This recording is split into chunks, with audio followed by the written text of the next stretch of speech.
Bonjour à tous, c'est le grand JT des territoires de l'été. Bienvenue dans chaque édition. Nous vous proposerons les meilleurs reportages magazines de cette saison. Voici d'ailleurs le tout premier reportage de ces éditions. Footing et musculation, l'ambiance est religieuse dans cette salle de sport de la rue Briseux, à Rennes. Il y a 5 ans, l'enseigne rennaise l'Orange Bleu a racheté la chapelle d'un couvent qui accueillait des sœurs jusqu'en 2003. Et aujourd'hui, 1400 sportifs se dépensent à la lumière des vitraux. L'idée était vraiment de créer un lieu un peu insolite pour pratiquer le sport, mais pour autant, l'objectif était de respecter le lieu. En quittant les lieux, la communauté religieuse a tout de même désacralisé la chapelle. Concrètement, tout le mobilier utile aux cérémonies a été enlevé. Mais en arrivant, les adhérents longent tout de même ce crucifix avant de croiser la route du bénitier. Derrière le comptoir trône encore une plaque en l'honneur de la comtesse de Pimaudan qui fonda le couvent en 1885. Même époque, mais autre renaissance, rue du Général Patton, une petite chapelle bénite en 1866 est en train de se reconvertir dans l'art. On est à la chapelle Notre-Dame de Bon Secours et j'aimerais faire mon atelier de travail artistique dans ce superbe lieu. Anita Goran a acheté ce bâtiment à la ville de Rennes il y a 2 ans. Objectif, installer son atelier et proposer des expositions d'art contemporain. J'aimerais aussi garder la voûte céleste qui est particulièrement belle, peut-être pour la transformer en une sorte de caisson lumineux. On pourrait imaginer des impressions, des photographies. L'artiste ne peut pas faire tout à fait ce qu'elle veut. L'édifice n'est pas classé monument historique, mais il s'inscrit dans le plan local d'urbanisme. Aujourd'hui, à Rennes, il n'est pas rare de croiser des chapelles désacralisées car d'après le diocèse, il y a trop d'églises par rapport aux besoins. Les plus emblématiques édifices religieux transformés restent tout de même le couvent des Jacobins ou encore le théâtre du Vieux Saint-Étienne. Il pourrait être considéré comme un enquêteur des champs. Laurent Saint-Dizier opère dans les grands espaces de sa région depuis 10 ans à l'aide de ses outils favoris, des détecteurs de métaux. Une activité qu'il pratique pour le loisir, mais qui n'est pas sans intérêt pour les sols et leurs propriétaires, puisqu'il permet de dépolluer les terrains. Livia Buchler et Denis Lequien, journalistes pour Vosges TV, l'ont suivi le temps d'une sortie dans une parcelle agricole. Regardez ce reportage. Voilà ce qu'on trouve beaucoup. Donc du bouton. Ça c'est du bouton, des petites bagues quand même on en trouve. Ça c'est toutes des bagues mais sans intérêt quoi, c'est de la bague de pacotille. Et c'est majoritairement dans les champs que Laurent trouve ces objets qu'il conserve dans cette boîte depuis bientôt 10 ans et ses débuts dans la détection de métaux. Chaque semaine, pendant plusieurs heures, il parcourt les terrains agricoles à la recherche de trouvailles bien sûr, mais ce n'est pas le seul objectif. Il y a un aspect très important, donc on dépollue le plomb, l'alu, tous les métaux qui sont dans les champs en fait. Surtout du plomb, il y en a beaucoup, et de l'alu. On creuse sur les 20 cm, on enlève quasiment tout ce qu'il y a dans les 20 cm. Un loisir bon pour l'environnement, mais qui doit être pratiqué dans les règles. Bon, donc ça ira à la poubelle. Ça c'est de l'alu. Donc ça c'est un casse-croûte qui a été roulé en boule et qui a été jeté là. C'est juste de l'aluminium ça. On a le droit d'aller partout sauf les sites archéologiques. Tout ce qui est site archéologique est lieu de combat en fait, mais uniquement avec l'autorisation du propriétaire. Quant aux trouvailles, tout objet datant d'avant 1875 ou appartenant aux 2 conflits mondiaux doit être déclaré en mairie et ne peut pas être gardé. Pour le reste, la décision revient au propriétaire du champ qui majoritairement laisse le butin aux détectoristes.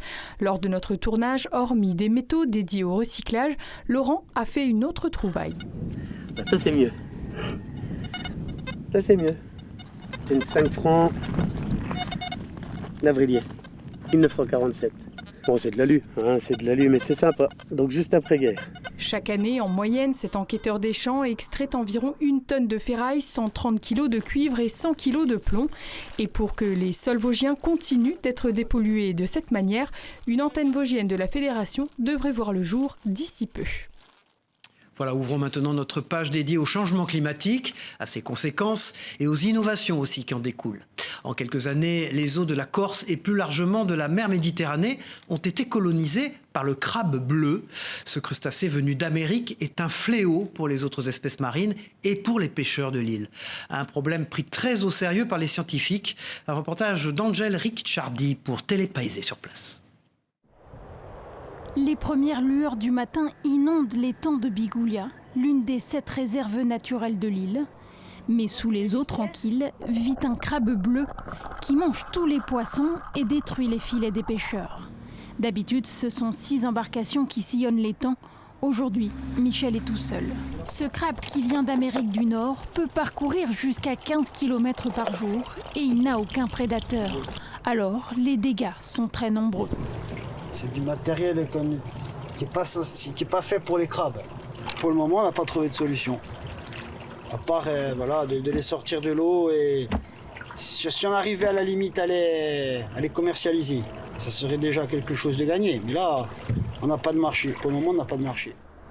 Pour aider les pêcheurs, l'Office de l'environnement de la Corse a dû investir 22 000 € dans des filets plus résistants.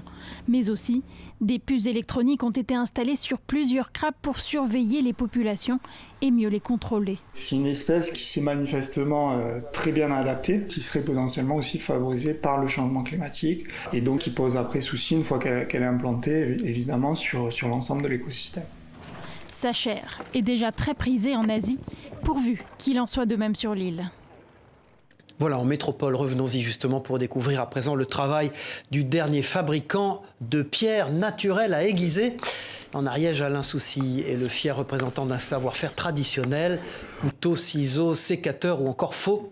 Ces pierres permettent d'aiguiser tout type de lame. Écoutez ces quelques explications au micro de Manon Van Overmec, journaliste pour La Dépêche du Midi. C'est tout fait chez nous. Alors je dirais de A à Z, puisqu'on va aller à l'exploitation.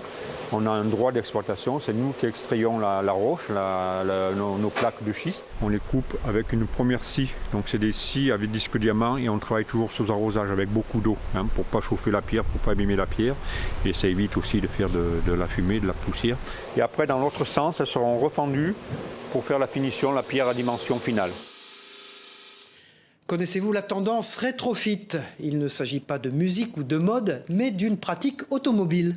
En clair, le rétrofit consiste à remplacer le moteur thermique d'une voiture par des batteries électriques. Une solution de plus en plus prisée en France avec la flambée des prix de l'essence. Une solution aussi qui pourrait s'imposer avec la transition énergétique. Un reportage en Bretagne de TBO, la chaîne du groupe Le Télégramme sur place. Cet utilitaire a plus de 10 ans et fonctionne sans bruit et pour cause, il est électrique. Idem pour cette 504 coupée de 1970. Des véhicules thermiques anciens qui n'ont plus de moteur essence, mais des batteries sous le capot. C'est le rétrofit. Le rétrofit avait été interdit depuis 1954 donc d'être faisable en France, avec un accord constructeur qu'il fallait pour pouvoir changer une motorisation. Et c'est ce que nous avons cassé en créant la filière du rétrofit électrique et en créant une réglementation avec le ministère des Transports, de l'écologie et tous les services d'homologation. La société qui installe ces moteurs électriques fait un tour de France pour convaincre des bénéfices du rétrofit. Le rétrofit séduit cette famille, prêt à en faire une activité professionnelle. Ça permet dans un premier temps d'éventuellement continuer à faire rouler des véhicules anciens qui donc ont des vieilles technologies et qui, à cause des nouveaux critères d'entrée en ville, n'ont plus le droit de rouler. Et donc ça peut éventuellement éviter de les laisser prendre la poussière dans un entrepôt. Autre avantage du rétrofit, son coût par rapport à l'achat d'un véhicule neuf, électrique, ce qui a séduit la banque partenaire du Tour. Le rétrofit présente le grand avantage d'être moins onéreux que l'achat d'un véhicule neuf, à peu près la moitié. Et donc ça permettra à des populations qui ont des moyens plus limités d'accéder à un transport propre avec une solution de financement adaptée. Selon l'ADEME, le rétrofit représente un marché français potentiel d'1 milliard d'euros pour convertir 65 000 véhicules thermiques en véhicules électriques dans les 5 prochaines années. Voilà, et les voitures que vous allez voir désormais ne changeront sûrement pas de moteur tant elles sont précieuses pour leurs propriétaires. Xavier Horry est un passionné des années 60 et plus particulièrement des voitures de cette époque. Il en compte des dizaines dans son garage et la rédaction de TL7 a eu la chance de s'y rendre pour une remontée dans le temps, sans radar ni péage. Regardez ce reportage.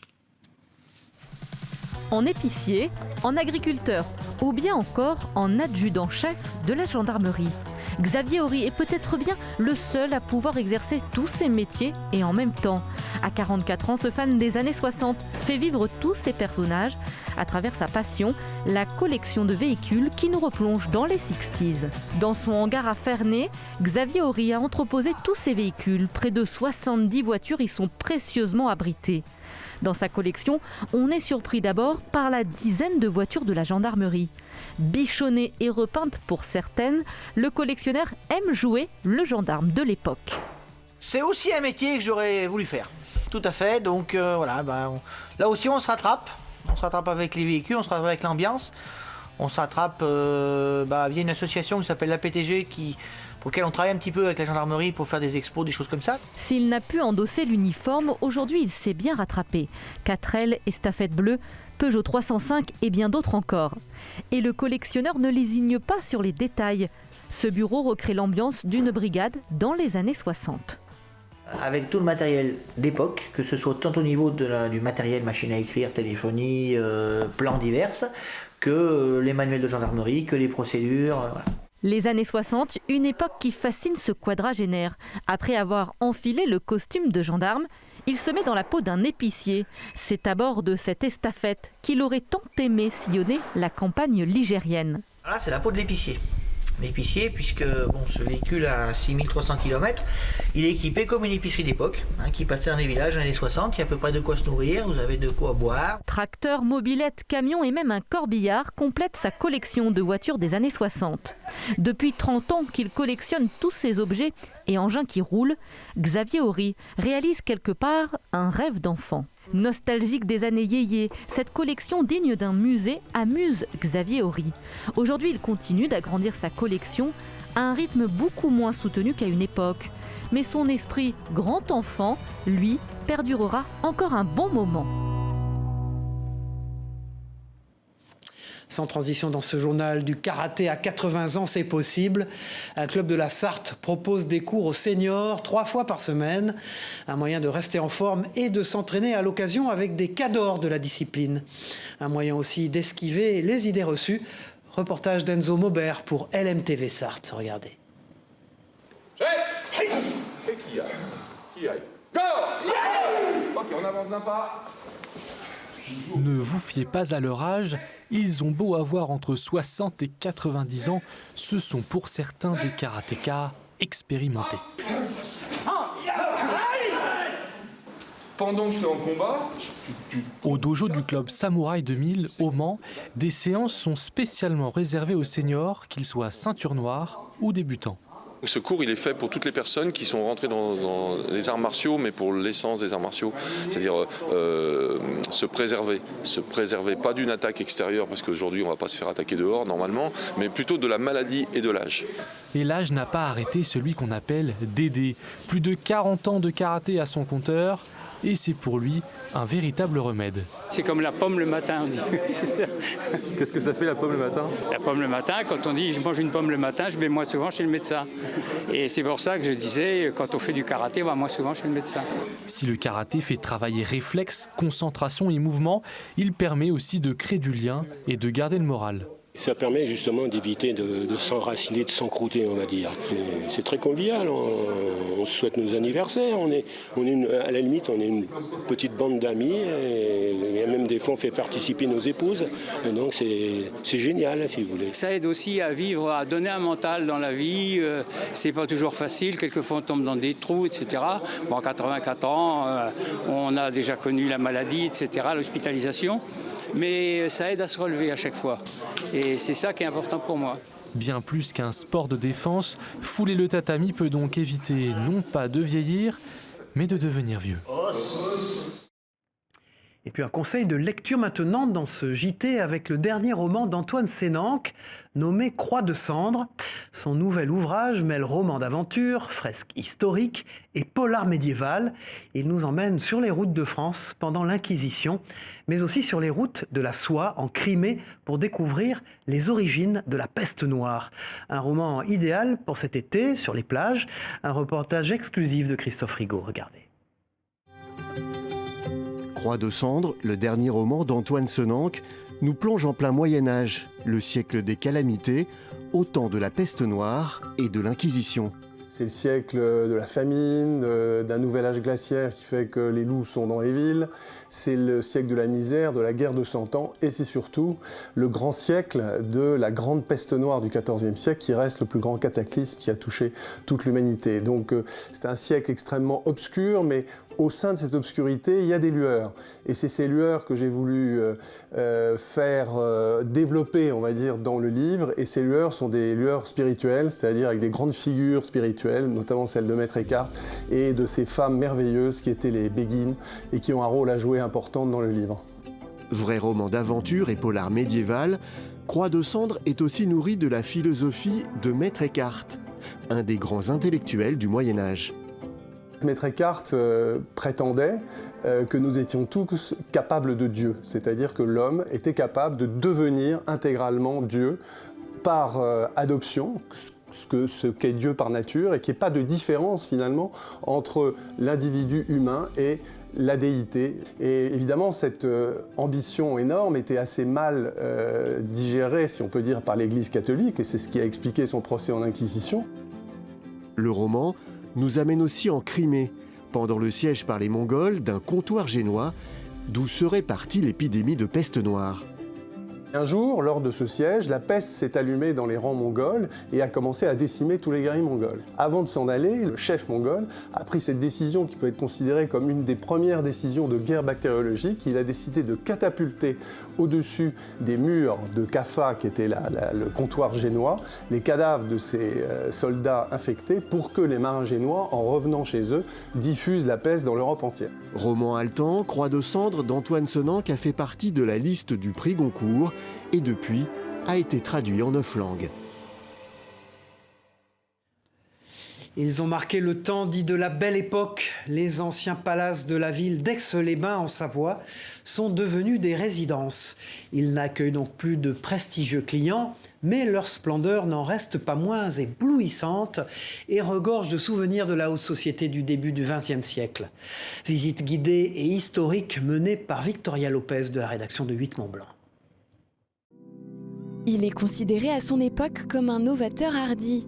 Alors que les grands hôtels sont situés en centre-ville, l'italien Gaudens Rossignoli fait construire à la fin du 19e siècle un établissement luxueux sur les hauteurs d'Aix-les-Bains, le Splendide. On ne savait pas si ça allait marcher, si les gens allaient accepter de sortir de la ville aussi loin pour être à l'hôtel. Mais ça marchera très très bien, très fort, à tel point qu'il agrandira. Donc en 1906, il fera construire l'Excelsior. Il mourra 2 ans plus tard, en 1908. C'est son fils, Louis Rossignoli, qui a une trentaine d'années, qui est prêt à prendre la relève, qui la prend d'ailleurs avec brio et qui fera construire donc en 1913-14 le Royal. Les 3 établissements reliés à l'époque par une passerelle au-dessus de la route accueillent tout au long de la Belle Époque une clientèle cosmopolite friande de cures thermales. Les palaces attirent même des têtes couronnées comme l'impératrice Sissi en 1895. Au départ, elle devait faire qu'une seule semaine de cure à Aix et finalement elle s'est tellement plu à Aix et au Splendide qu'elle a fait ses 3 semaines, comme tout le monde, c'est toujours la prescription aujourd'hui. L'un de ses grands plaisirs, c'était prendre des bains de lait d'ânesse dans sa baignoire du Splendide. On a également eu le roi Georges Ier de Grèce. Donc lui, c'est l'une des têtes couronnées les plus fidèles à Aix, puisqu'il est venu chaque année quasiment entre 1889 et 1912. L'histoire dit aussi, est-ce que c'est vrai, mais en tout cas qu'un Maharaja ou un émir arabe avait loué tout le premier étage du Splendide, donc qui est déjà l'étage le plus huppé, le plus cher. Et il avait donné comme consigne avant d'arriver, videz-le. Enlevez les meubles, les décors. Et donc quand ses serviteurs sont arrivés, ils ont monté les tentes dans les salons. Il était comme à la maison. Après cette période, les hôtels traversent les guerres sans dommages. Alors que la belle société délaisse peu à peu les villes d'eau, Splendide, Excelsior et Royal ferment leurs portes dans les années 60. Le mobilier est mis aux enchères et le bâtiment vendu en lot. Parmi les résidents d'aujourd'hui, Serge Sueur est un passionné de l'histoire des lieux. Il a créé une association pour conserver l'œuvre de Rossignoli. J'ai commencé par acheter un premier petit appartement, puis j'ai lorgné pour acheter celui d'à côté et ainsi de suite. Parce que le problème de vivre dans ces palaces, c'est que ce sont d'anciennes chambres ou d'anciennes suites et qui sont parfois souvent en linéaire, en longueur. Il faut arriver à reconstituer un appartement susceptible de pouvoir recevoir les pièces à vivre, les autres pièces, etc. Avec son association, Serge Sueur se bat pour la restauration et la protection de ces établissements historiques. Il accueille chaque année le public dans le cadre des Journées du patrimoine, un patrimoine précieux et emblématique pour la cité thermale. Certains l'appellent l'incarnat, connu et reconnu pour ses qualités dans le monde entier. Le marbre rouge du Languedoc orne certains des plus beaux édifices du monde.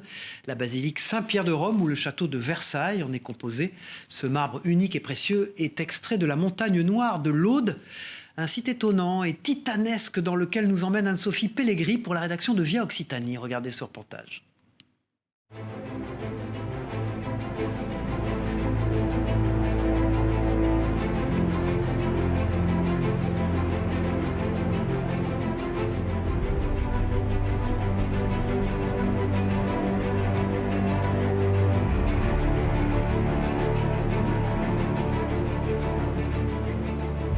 L'exploitation du marbre, c'est aussi un combat de l'homme avec la nature, d'où il tire de quoi magnifier l'homme.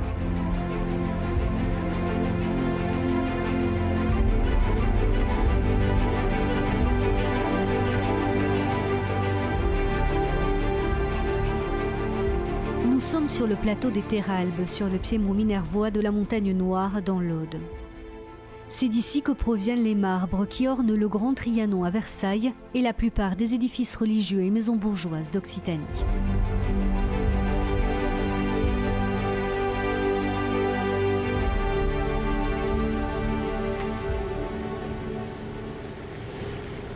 Cette carrière est exploitée par la société Cyrnos. Chaque année, Antonio et son équipe extraient de la roche 10 000 tonnes de marbre. Chaque bloc pèse à lui seul près de 800 tonnes. Un travail titanesque réalisé à l'aide d'une scie longue de 3 mètres permettant de désolidariser la roche du sol.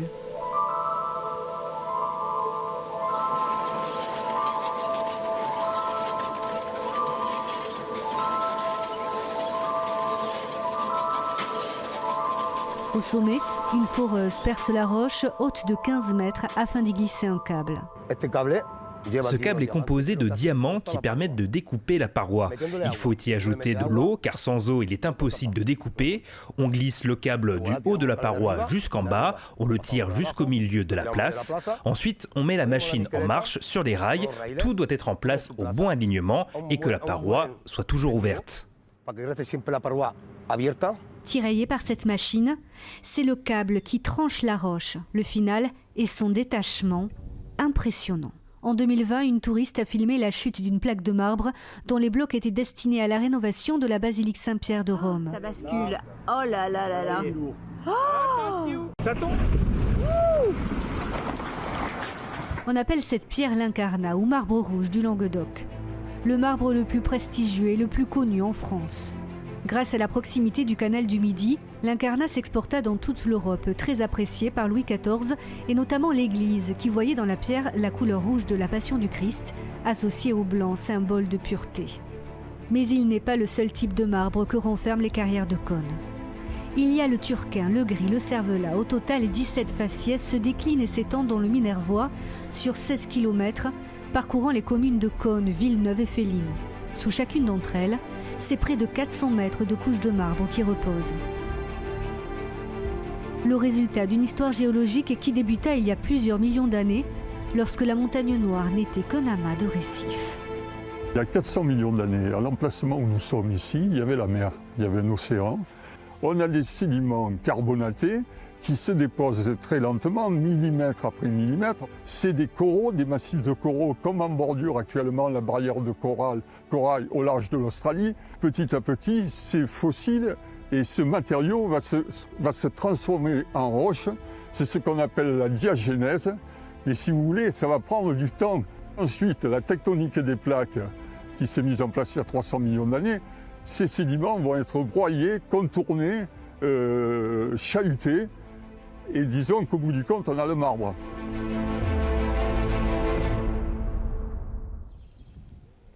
Si le marbre de Cosne a été rendu accessible à l'homme, c'est grâce à l'érosion de la montagne qui mit au jour cet affleurement. L'incarnat est la seule carrière exploitée de Cosne-Minervois, mais 23 carrières alentour, abandonnées quant à elles, sont le témoignage d'un savoir-faire qui remonte au néolithique. Comment travailler ?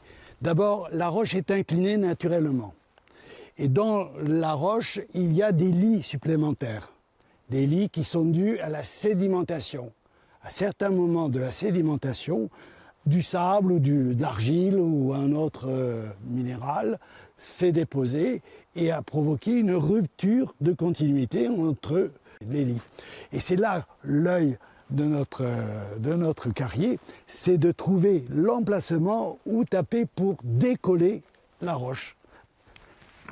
On est, vous voyez comme ça se décolle là, à cet endroit-là, c'est une autre faille. Il suffit d'un coup de marteau ou de burin pour que la pierre se décolle. Derrière chaque trace, il y a un marteau, un burin, un geste gravé dans la pierre pour les siècles. Les marbrières de Caunes-Minervois sont en accès libre. Des visites sont organisées par l'association des marbrières de Caunes sur réservation auprès de l'Office de tourisme Grand Carcassonne, antenne de Caunes-Minervois.